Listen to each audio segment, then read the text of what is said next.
Capítulo 4. Las iniciaciones de Ana en Egipto. Antes de mi partida del Monte Carmelo para Egipto, ya había comenzado el proceso de rejuvenecimiento de mi cuerpo al separarme de la conciencia colectiva que cree en el envejecimiento y la muerte. Ya había participado en la mayoría de las iniciaciones de automaestría que la Escuela de Misterio del Monte Carmelo me podía ofrecer. Mi incesante deseo era ampliar mi conocimiento y mis capacidades innatas y conocer la unión con Dios, conservando a la vez mi cuerpo físico. Aquellos que habían ido a Egipto y regresado al Carmelo mostraban mayor sabiduría y me motivaron a ir y confiar mi destino a los dioses y diosas que habían preparado a Moisés.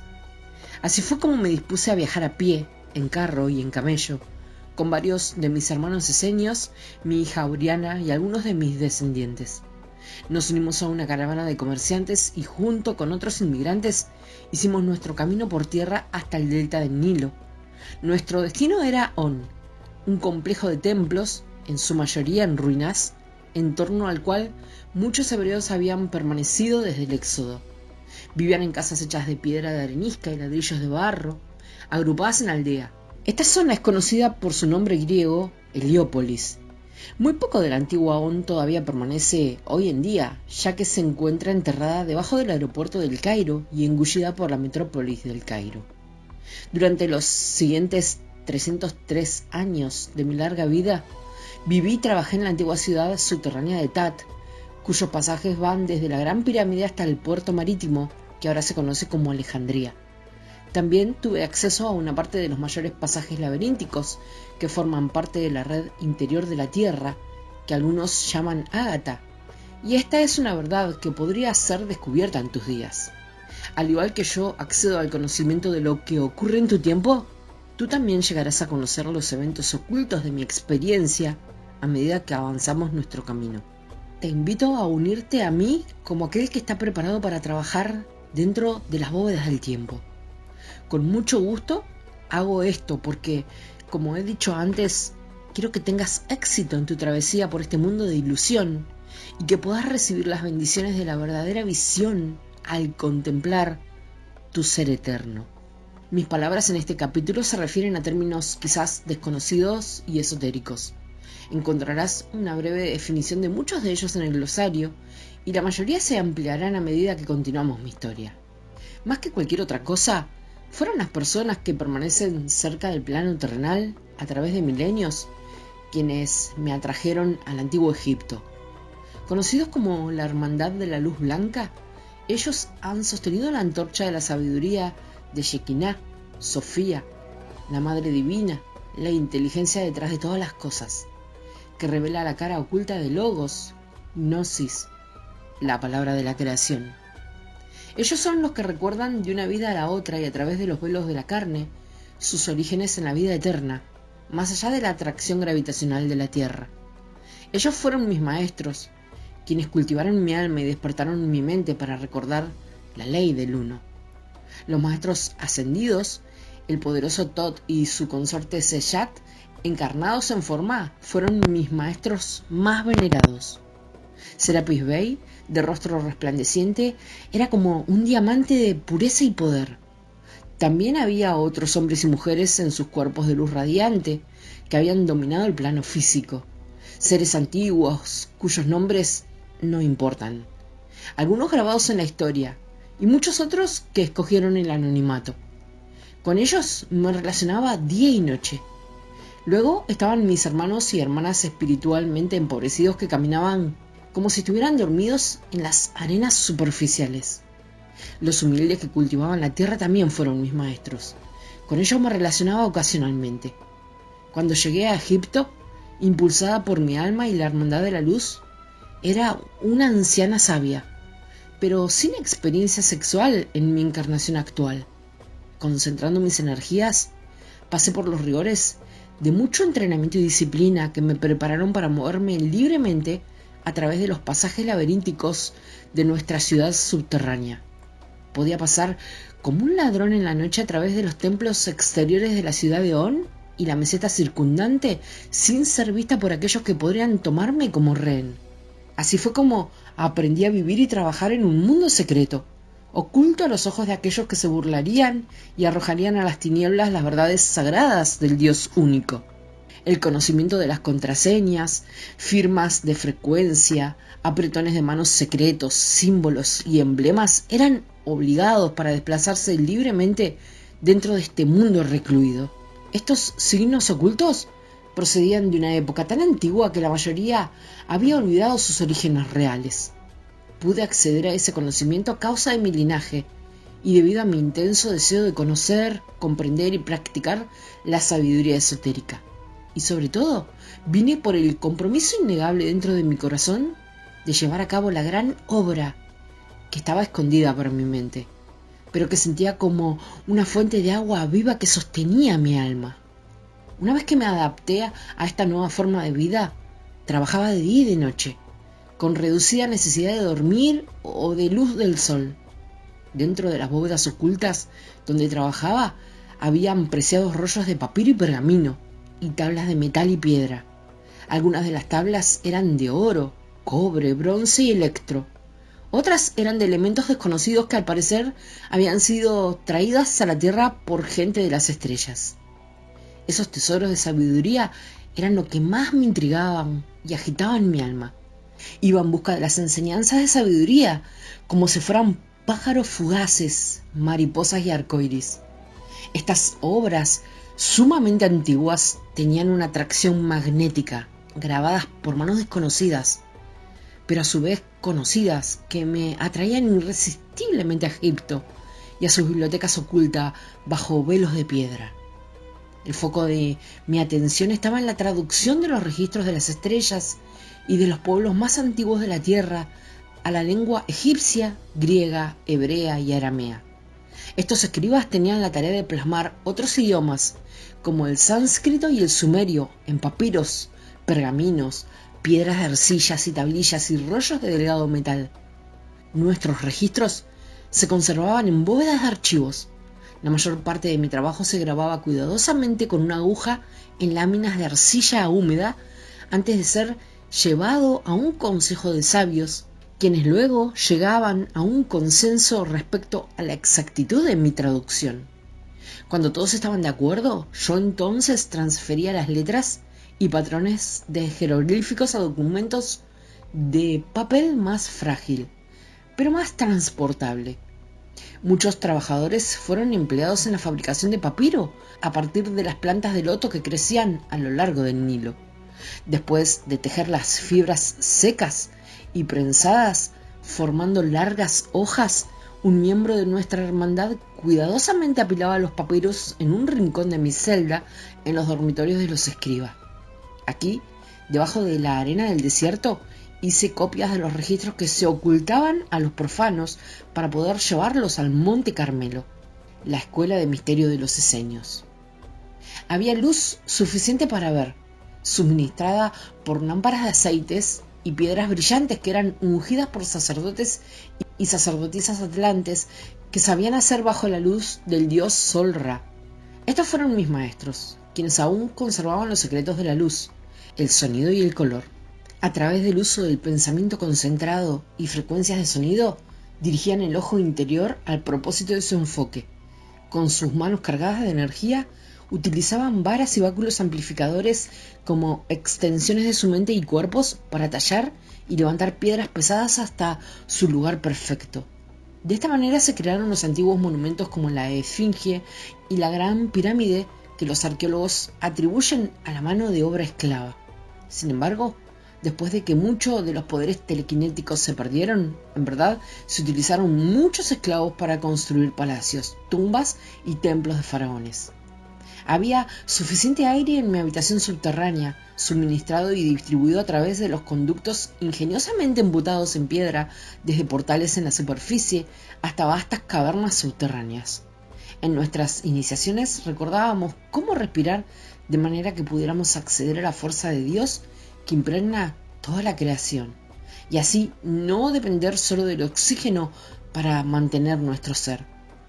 Ríos y acueductos subterráneos llenaban cisternas que saciaban nuestra sed. La comida era simple, suministrada por los que labraban las tierras diluviales del fértil Nilo. Había individuos de nuestra hermandad que cuidaban de jardines y rebaños. Sentían deleite en servir a aquellos de nosotros que nos habíamos retirado lejos del ardiente sol y la brisa fresca del Nilo, que dispersaba los rayos de luz en diamantes brillantes sobre el flujo de las aguas azules. Por lo tanto, nuestras necesidades básicas estaban cubiertas. Una noche sí y otra no, me levantaba y salía a los templos exteriores, a través de puertas que se abrían con el poder de mi voz. Me reunía con algunos compañeros para realizar los rituales de la alta alquimia de Horus y la magia de Isis hasta el amanecer. El propósito de reunirnos era mantener nuestro cuerpo fuerte y celebrar las estaciones cíclicas de la Tierra, la Luna, las estrellas y el Sol. A través de meditaciones sobre el Sol y la Luna equilibrábamos nuestras polaridades internas e iluminábamos nuestras mentes y cuerpos. Realizábamos prácticas místicas que nos llevaban al arquetipo del jardín del paraíso, en el cual se revelaba el árbol de la vida. Aprendimos a erigir y subir la escalera de la luz, con el fin de cosechar la fruta eterna y dorada. De este modo, y debido a nuestra iluminación interna, éramos capaces de vivir debajo de la superficie de la Tierra con relativa comodidad y seguridad. Nuestras vidas físicas podían extenderse durante muchos siglos si así lo elegíamos, para poder proporcionar un gran servicio durante toda una vida. Con el tiempo me uní a la muy antigua hermandad de Tat, que congregaba a sus miembros durante las noches de cada luna llena y nueva. Asimismo, durante los ciclos solares y los días del portal galáctico, nos reuníamos desde muchos lugares distintos del mundo. Algunos eran inmortales, habiendo vivido en la Tierra por miles de años. Otros, como yo, eran recién regresados, creciendo en la memoria de nuestro camino, que ilustra la resurrección de Osiris, la inmaculada concepción de Isis y la travesía arquetípica de Horus hacia la iluminación total. Compartíamos nuestra sabiduría con los mortales terrenales que deseaban despertar y demostraban con su progreso que podían soportar los rigores de la disciplina constante. Íbamos a círculos de piedras verticales con inscripciones y frecuencias de aquellos mundos y estrellas más allá de la época actual de la Tierra. Traíamos nuestros registros, datos que habíamos recogido al recorrer la Tierra, compartíamos en nuestras reuniones la naturaleza de la evolución y la condición de la humanidad, sus preocupaciones y sus resoluciones. En cierta literatura mística habrás oído hablar del morador que vive en lo profundo de los salones de Amenti. Él era nuestro portavoz principal. No era hombre ni mujer, sino un campo de energía andrógina que facilitaba la comunicación interdimensional. Había cámaras de iniciación donde íbamos de vez en cuando para reunirnos con el morador y recordar quiénes fuimos a través del espacio y del tiempo. Luego íbamos a cumplir con nuestras diversas tareas y deberes. Algunos subían y volvían a la nave de luz para observar e influir en los asuntos de la Tierra, como fue decretado por la ley universal. Algunos caminaban entre la población de la Tierra como hombres y mujeres aparentemente normales. Otros permanecían ocultos debajo de la superficie. Yo fui una de ellos, hasta que hube completado ciertas iniciaciones que me permitirían interpretar mi papel mediante mi libre interacción con las tribus de la superficie de la Tierra para cumplir con mi destino. Había mucho que aprender y mucho que recordar. Afortunadamente estaban los registros que los demás y yo misma había mantenido durante épocas anteriores. Y siempre estaba el yo verdadero, que mantiene los misterios intactos y puros en el templo interior. Aprendí cómo acceder a este yo a través de aquietar mi mente y abrir los 7 sellos o anillos de poder. Estos son conocidos como los centros sutiles de energía que los yogis llaman chakras. Había métodos para levantar la columna interna de luz etérica, aumentando la fuerza vital a través de los 3 canales de la columna vertebral y haciendo circular la energía cósmica a través de la esencia vital del cuerpo físico o las glándulas endócrinas. Me acordé de quién fui antes del surgimiento de Lemuria y la Atlántida, cuando servía en la copa del Santo Grial, y recordé mi promesa de permanecer en la Tierra hasta que todos se elevaran. Una vez que había conseguido un mayor dominio de las leyes físicas, empecé a tomar mis iniciaciones avanzadas dentro de los muchos templos que habían sido creados por los antiguos a lo largo de la parte baja y alta del Nilo, adornando oasis y montañas de ambos lados. Me adentré profundamente en Nubia y vi el espectáculo de la tumba de Ramsés y el monumento de mi linaje, que tú llamas Hathor. Mientras practicaba los antiguos rituales de creación de Sekhmet, cabeza de leona, y Hathor, canté alabanzas a la Gran Madre, recité mantras y bailé al ritmo de panderos, tambores y sistros. Los ritos de la Madre Divina se habían corrompido y su voz se hallaba suprimida por la política de sacerdotes y faraones que se aferraban a una lujuria y codicias inmutables y a un ciego dogma patriarcal. Sin embargo, hubo entre nosotros quienes mantuvimos el camino puro y claro, aunque te aseguro que incluso nosotros fuimos presionados para recordar y transmitir las energías con total fidelidad. Al tener acceso a esa realidad que está más allá de los sentidos humanos, podíamos ver aquellos que eran invisibles a los ojos no entrenados. Sin embargo, hay que reconocer que nuestro fervor por preservar el poder de la alta alquimia interna a través de las eras oscuras, sin darnos cuenta, creamos procesos iniciáticos que se solidificaron en rituales secretos, códigos crípticos y jerarquías helísticas, que hicieron de la experiencia directa una ruta más tortuosa. Muchos perdieron su camino y confundieron las prácticas externas con aquello que buscaban. Pocos llegaron a saciar totalmente su sed bebiendo el agua de la vida vertida directamente de la taza de la revelación interna de la diosa. 40 años después de mi llegada a Egipto, completé mis iniciaciones avanzadas y comencé a servir a la Gran Madre como una sacerdotisa de Isis, Hathor y Sekhmet, además de continuar mi trabajo como escriba. Desarrollé la capacidad de ser consciente de las muchas dimensiones y distintas realidades a través de viajes astrales, viajes conscientes fuera del cuerpo, bilocación, dividir y proyectar la propia conciencia a otro lugar, línea de tiempo, dimensión, y teletransportación, desestructurar el propio cuerpo en una forma más sutil y proyectarlo a otra ubicación en la que se vuelve a reensamblar físicamente. A través de los misterios de resurrección de Isis, conocido como el rito del sepulcro, continué regenerando las células de mi cuerpo en eterna juventud. A medida que pasaron los años, fui conocida como aquella que sobresalía en las misteriosas artes y conciencia de la alta alquimia. Aunque demostré poderes espirituales maravillosos, los dones psíquicos no eran mi principal objetivo. Eran el medio para un fin, y los subproductos naturales de mi disciplina devota y mi amor, por medio de los cuales he tratado de servir al Creador y elevar toda la vida. A lo largo de mi vida, conocí íntimamente todo el espectro de las muchas facetas de la Gran Madre y sus poderes creativos. Los atributos de la diosa se expresaron a través de mí toda mi vida, hasta que mi viaje como la que se llama Ana hubo terminado. Mi alma, a través de todas mis encarnaciones, ha servido su gracia. Era reconocida como suma sacerdotisa de la Gran Madre y enseñé a muchos iniciados a cultivar las energías para las que fueron preparados al encarnar.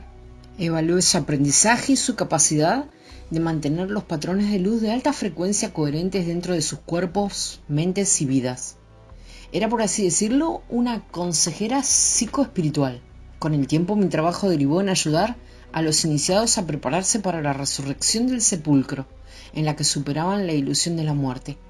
Trabajé en las escuelas de misterio del templo ayudando a hombres y mujeres que elegían transmutar la base de escoria de su alma mortal en el oro de la iluminación inmortal. Comparto mis experiencias egipcias contigo para ayudarte en tu propia evolución y empoderamiento. Tu vida en la tierra es tu templo iniciático. La conciencia de Cristo se está expandiendo exponencialmente día a día. Mi querido amigo, ¿has notado que el tiempo se está acelerando o que las polaridades extremas son cada vez más obvias? Tal vez estés experimentando conociendo a personas que tienen experiencias extraordinarias, metafísicas, más allá de la física.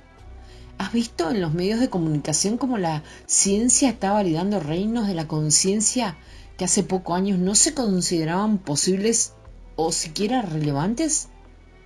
Una vez que uno comienza a tener experiencias de fenómenos extrasensoriales como yo las tuve, el misterio se disuelve y se reconoce que la superconciencia es patrimonio de la humanidad. Tú no me necesitas para cumplir el deseo más profundo de tu corazón de alcanzar la iluminación de un Cristo. Sin embargo, como catalizadora, a través de la reflexión y la compasión, estoy aquí para ayudarte a alcanzar una mayor conciencia de libertad y unión. Debido a la naturaleza sublime de lo que he compartido y seguiré compartiendo contigo acerca de mis logros iniciáticos, podrías pensar que yo estoy mucho más avanzada que tú y que la gran obra está más allá de tus capacidades. Pero yo estoy aquí para asegurarte que no estarías realizando este viaje conmigo y los demás si no estuvieras ya bien preparado. La esencia de lo que vamos a lograr juntos consiste más en recordar que en aprender algo nuevo. Lo que te pido es que permitas que tu conciencia del despertar planetario, que está en curso actualmente, aumente día a día. Con cada paso que das, los reinos visibles e invisibles te apoyarán en el reconfortante y alentador conocimiento de que no estás solo. Para ayudarte con esto, te animo a pensar en mí como si yo fuera muy parecida a ti. De hecho, si me vieras en la vida real, te parecería tan normal que es posible que perdieras la oportunidad de caminar conmigo si estabas buscando a alguien que creías espiritual. Mi trabajo es llevarte a la cima de la montaña y mostrarte vistas amplias de tu potencial.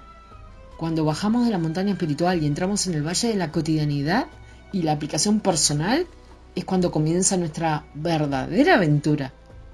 Mi querido amigo, por favor, entiende que aquellos de nosotros que exhibimos la conciencia de Cristo, apoyamos tu elección de crecer en sabiduría, de manera que tú también puedas prestar un servicio a los demás como modelo a través de tu presencia y tus acciones.